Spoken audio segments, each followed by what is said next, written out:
Voici un véritable monument du cinéma, une œuvre intemporelle qui a marqué l'histoire et s'est imposée comme une référence inégalée des Oscars.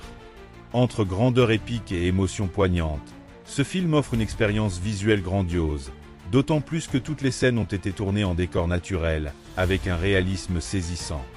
Bien que souvent associé à une histoire biblique, sachez que Jésus n'est ici qu'une présence en arrière-plan. Ce que ce film raconte véritablement, c'est l'incroyable parcours d'un homme. Entre trahison, vengeance et rédemption, c'est un chef-d'œuvre que beaucoup considèrent comme un incontournable de la vie.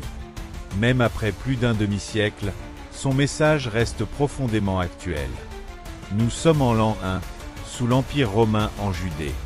L'empereur a ordonné un recensement. Joseph et sa fiancée Marie retournent à Bethléem.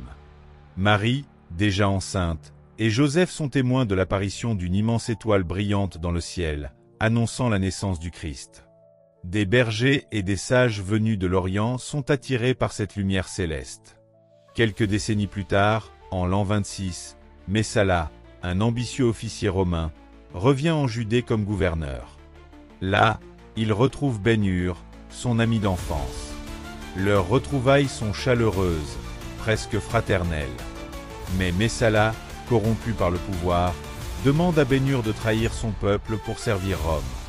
Refus catégorique. Leur amitié vire à l'hostilité.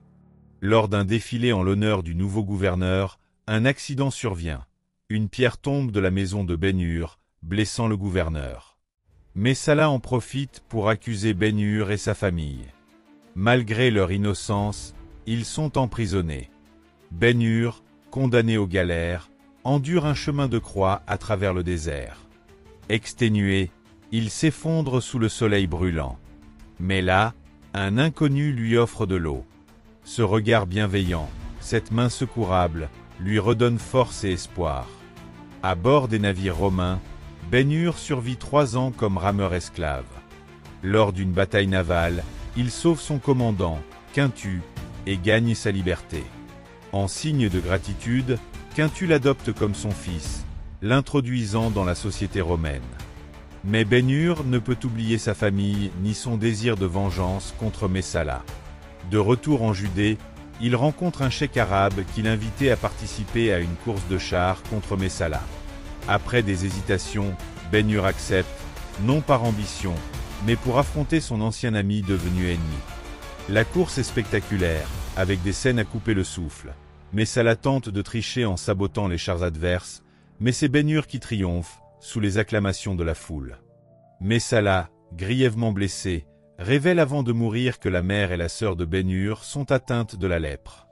Ben-Hur retrouve sa famille dans la vallée des lépreux. Avec l'aide de son amour, Esther, il est conduit vers un homme capable de miracles, Jésus de Nazareth. Mais à leur arrivée à Jérusalem, ils assistent au supplice de Jésus, condamné à la croix. Ben-Hur, bouleversé, lui offre de l'eau en retour de son geste passé. Sous l'orage qui s'abat après sa mort, un miracle se produit. La mère et la sœur de Ben-Hur sont guéries, et lui-même trouve enfin la paix intérieure. Claquette, ce film, avec ses scènes épiques comme la course de chars ou les batailles navales, reste un chef-d'œuvre du cinéma. Alors, si vous ne l'avez pas encore vu, foncez.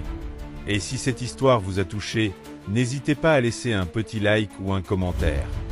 Merci d'avoir regardé. À bientôt pour d'autres découvertes cinématographiques.